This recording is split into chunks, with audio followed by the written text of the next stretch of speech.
Hello everyone, Coming Clean here. So you are thinking about getting into the Skylanders games. That is exactly what I did 1 year ago and I don't regret it for 1 second. I know that it can feel overwhelming, which is exactly why I'm making this video, to help new players out. I hope you'll enjoy it.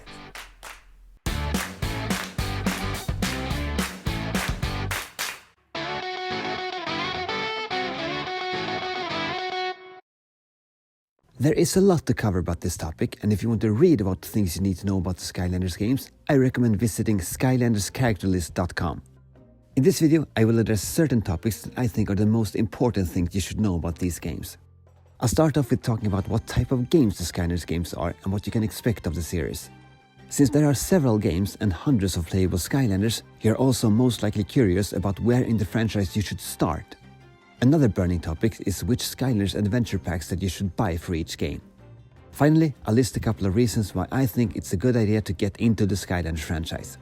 Let's start right away by talking about what type of games the Skylanders games are.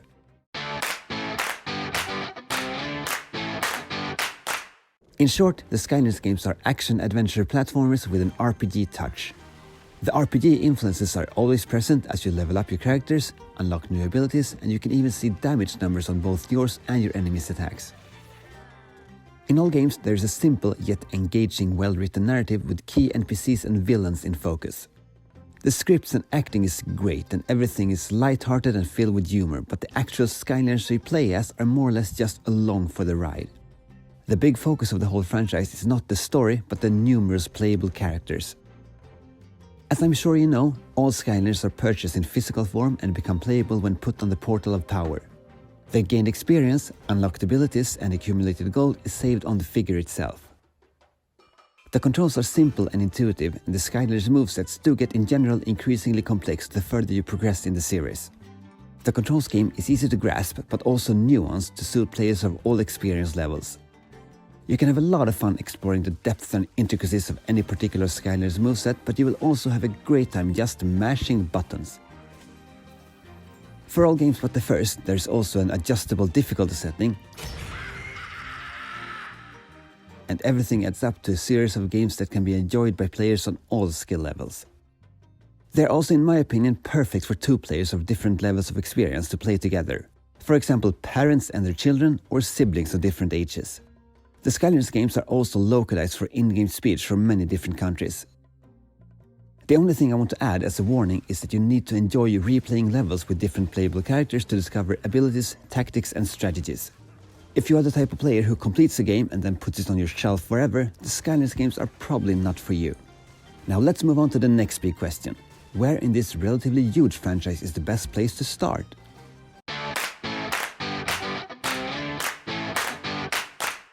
All the games have different gimmicks, but in its core they are all the same type of game, and the gimmick itself is probably not the deal breaker when deciding where to start. In short, the gimmicks are: for Spyro's Adventure, the Toys to Life aspect was the gimmick. In Giants, you can play as bigger giant characters that you also need to solve certain problems in the game. In Swap Wars, you have the swapper characters with interchangeable tops and bottoms for opening elemental gates and creating unique ability combinations. In Trap Team, you need traps to capture villain characters that then become playable. In Superchargers, vehicles that were playable in certain sections in the game were introduced, taking place in land, water and air. In Imaginators, you can play as very powerful Sensei characters, and you also have creation crystals for creating your own unique Skylanders. Picking one or two games to start your journey is a sound choice. If you own a legacy console like a PS3, Xbox 360 or Nintendo Wii, you have the option of starting off in the beginning with Spyro's Adventure. This can be great since you'll experience the franchise from its start, and almost all figures for this game are very affordable. Even though this game is great, it is 10 years old and has begun to show its age. You may therefore consider if the second game, Skylanders Giants, is a good starting point. This game is a huge leap forward from a technical perspective with its crisper graphics and higher frame rate, even if it runs on the same hardware. And yes, you'll miss a bit of story from the first game, but let's just say that even though the story is engaging enough, you won't exactly feel clueless regardless of which game you start with. Actually, the entire franchise is available on PS3 and Xbox 360, so technically you do have the option of starting anywhere. If you have a Nintendo Wii, you can play all games except the last one, Imaginators. My recommendation though is still Spyro's Adventure or Giants, since you have that option. On the PS4 and Xbox One you can play the HD versions of the games, but only the last 4 games. Swap Force, Trap Team, Superchargers and Imaginators are available. The 360 versions are of course available through backwards compatibility on Xbox One, just double check which portal you need. The games are also available on Nintendo Wii U and Nintendo Switch. Like I mentioned before, it's perfectly fine to skip the first 2 games if all you own is, say, a PS4 or PS5. A few things to note though. Trap Team and Imaginators generally have expensive figures and items, so they are both quite pricey ways to get into the franchise.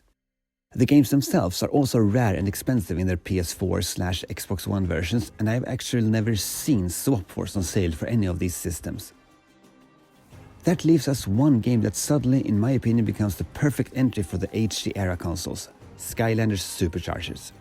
The stuff you need to collect for 100% is very generous, and the game itself is for some reason much more common than the other ones.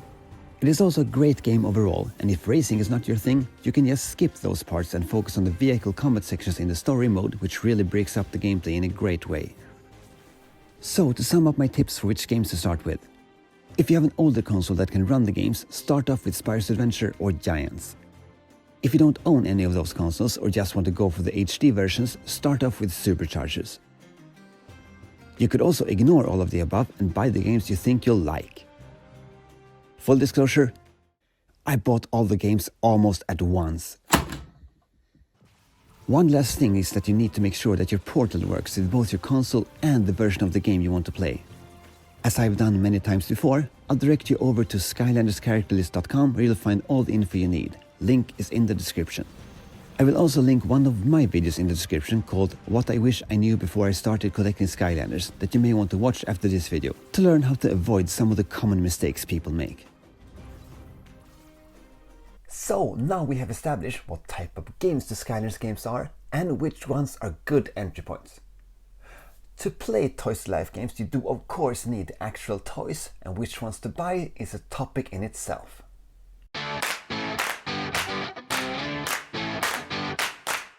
There are different things to consider when buying Skylanders, and I did a more comprehensive video on the topic. I will however give you a few general tips. Getting what you need to complete the game to 100% can be a great goal. You'll find more specific information about what you need on SkylandersCharacterList.com, but in general it includes at least one type of Skylander from each element. Be aware though that if you want to complete the game to 100%, you are probably a completionist, and if you are a completionist, empty spaces on the character select screen and non-available challenges might bother you just as much as a non-100% save file, so keep that in mind. Collecting everything for any game can be expensive, and especially so for Trap Team and Imaginators. When you buy characters, you may first go for any of the elements you need, but make sure to do your research. Some Skylanders may suit your preferred playstyle better, so make sure to watch some gameplay on YouTube so you don't end up with more characters than you initially wanted. If you want a more in-depth look at what I think you should buy for each game, I did a video on the topic called What You Should Buy for Each Skylanders Game. I'll leave a link in the description. Now we get to the last point in this video. The reasons why I think you should get into the Skylanders franchise.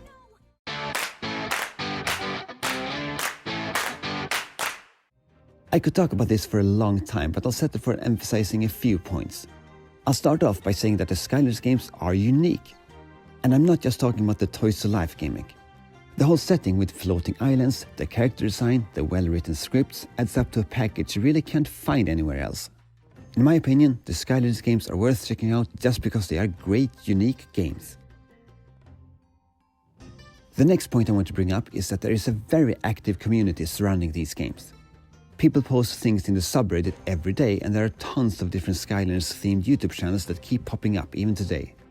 There really doesn't seem to be a limit to the extent people want to discuss the franchise, and I witnessed channels like MIKENOID, Skylander Gamer TV and Saving Skylands grow with thousands of subscribers in a very short time. Will you create the next big Skylanders YouTube channel? One last point on my list is that collecting stuff is fun. Maybe it doesn't fit everyone, but everybody needs a hobby, and collecting Skylanders or other Toys to Life figures can be yours.